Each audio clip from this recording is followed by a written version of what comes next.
It was still dark when Danielle Monroe's black car pulled up to Louis Armstrong International Airport. The early hour was her favorite time to fly, before the chaos, before the noise, before anyone had time to assume too much.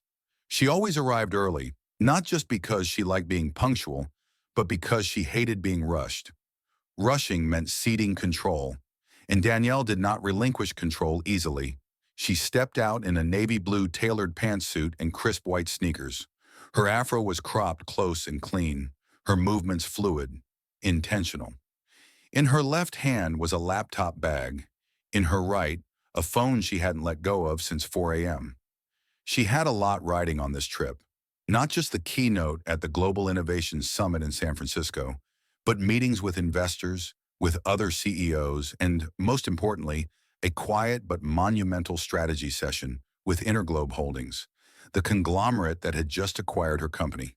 12 years ago, she built Foresight Logic from a one-woman show in a tiny apartment in Durham into a cybersecurity powerhouse that had caught the attention of the tech world. This flight wasn't just another flight. This was the beginning of a new phase of her empire. Gate 27B was quiet. Danielle passed security without issue. TSA barely looked at her ID, likely distracted by her status. Clear, global entry, VIP, priority. She moved through the terminal with confidence, ignoring the occasional sideways glances from those trying to place her. People always had a hard time categorizing her at first. She didn't look like what they expected a powerful tech CEO to look like. That was always their first mistake. She reached the gate and took a seat away from the windows, where the rising sun wouldn't catch her eyes. She opened her laptop, scanning last-minute edits to her speech. She had written every word herself, deliberate, sharp, unapologetic. It spoke to innovation, disruption, and the responsibility of tech leaders in an increasingly unequal world. It was a speech that didn't hold back because she never did. When boarding was called, she waited, not out of politeness but principle. Let others scramble. Her seat was assigned. She had time. When she finally rose, her boarding pass beeped with a polite chime. The gate agent smiled. Danielle returned it with a nod and walked down the jet bridge like she owned it. She placed her carry-on into the overhead bin above 1A, a first-class window seat. She always booked the window, not for the view, but because she hated having to get up for anyone. She liked her corner.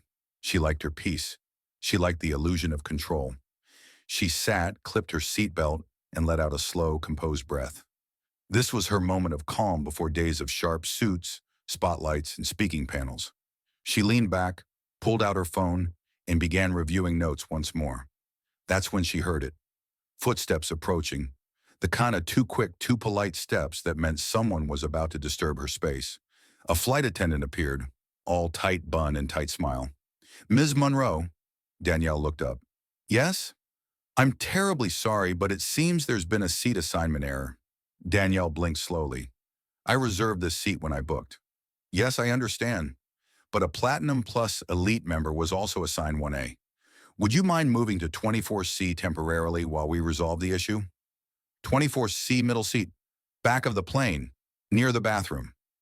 Danielle knew exactly what 24 degrees Celsius meant. "I'd prefer to remain in my seat while it gets resolved," she said evenly. The attendant's smile didn't shift. "Unfortunately, we'll need to accommodate the other passenger immediately." Danielle looked toward the front of the plane just in time to see a man boarding.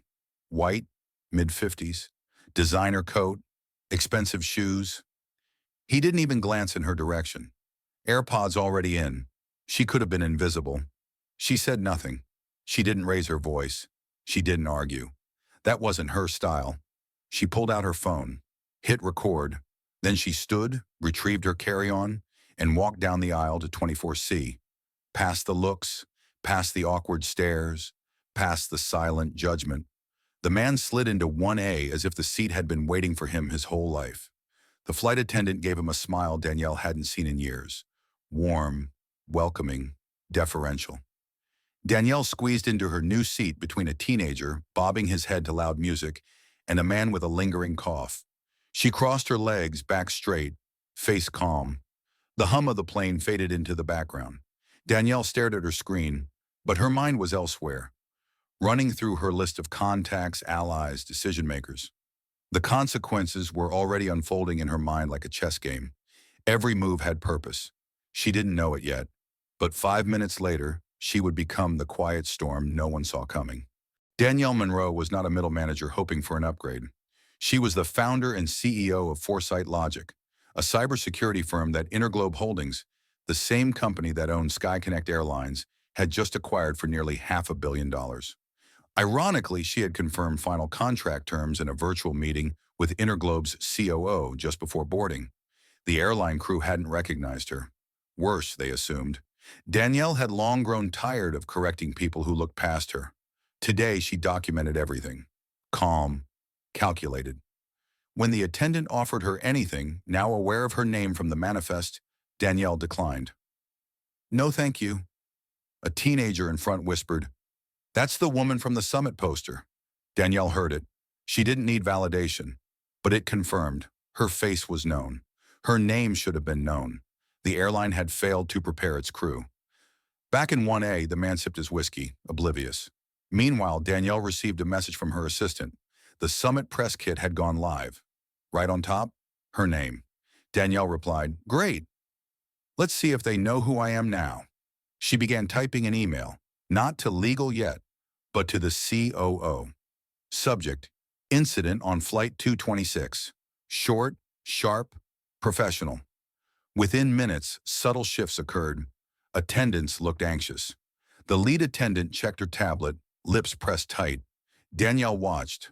Then came the PA chime, followed by hushed conversation near the cockpit. The wheels of power had started to turn. Danielle leaned back into the narrow seat of 24C, her legs wedged uncomfortably between the row ahead. The man beside her coughed wetly into his elbow, oblivious to her presence. Across the aisle, a young woman sipped ginger ale while scrolling on her phone. No one noticed her. No one ever did, until they had to. Her phone vibrated. A message from Tasha, her assistant. "FYI, Summit Press Kit is live. Your name's in the headline. You're leading the keynote." Danielle allowed herself a brief smile. One more crack in the wall. She replied, "Perfect. Let's see if they know who I am now." Then she did something she rarely did mid-flight. She started writing an email.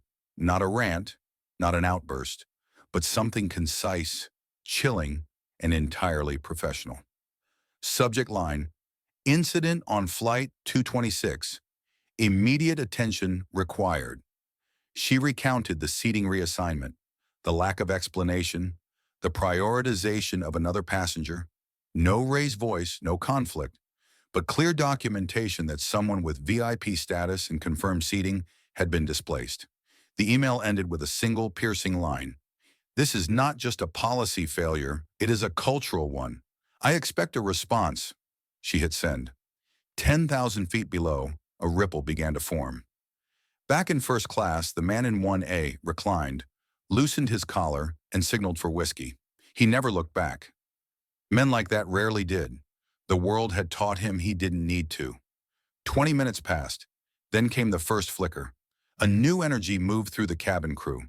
The lead flight attendant, still polished, still professionally cold, glanced down at her tablet, lips pressed into a tighter line than before. She walked past Danielle's row, slowed a little, but didn't speak. Another chime rang out from the cockpit. Not a turbulence warning, not a routine message. It was the silent kind of ping that said someone very important had just dialed in. Danielle received another text from Tasha. "Heads up, someone from Interglobe's PR just called. Asked if you're on Flight 226. Danielle replied without punctuation, "Very." Moments later, the same flight attendant returned. This time, her voice was quieter, her posture stiffer. "Ms. Monroe," she said, avoiding eye contact, "we've just been made aware there was a seating arrangement mistake. We'd be happy to escort you back to one." Danielle didn't even blink. "Is the other passenger still there?" The woman hesitated. "He has agreed to move, or was told to." Danielle's tone never changed. It didn't need to. "I'll stay here," she said, "but I want to speak with the captain before we land." The attendant looked startled. "The captain?" "Yes, let him know." Danielle turned her gaze back to the window. She didn't need the seat anymore. She had the stage. Minutes crawled by. A teenager, 2 rows up, turned, whispering to her mother while subtly pointing toward Danielle. Danielle heard a hushed sentence. That's her, from the Tech Summit posters. Recognition was growing, and not just among the airline's executives. The passengers, though silent, were starting to observe. Whispers floated like dust. Eyes glanced nervously toward the front. One woman near the galley subtly filmed the cabin. Another texted under her tray. Nobody said anything aloud, but in their body language, there was tension, anticipation. They didn't know exactly what was happening, but they knew something had gone wrong, deeply wrong.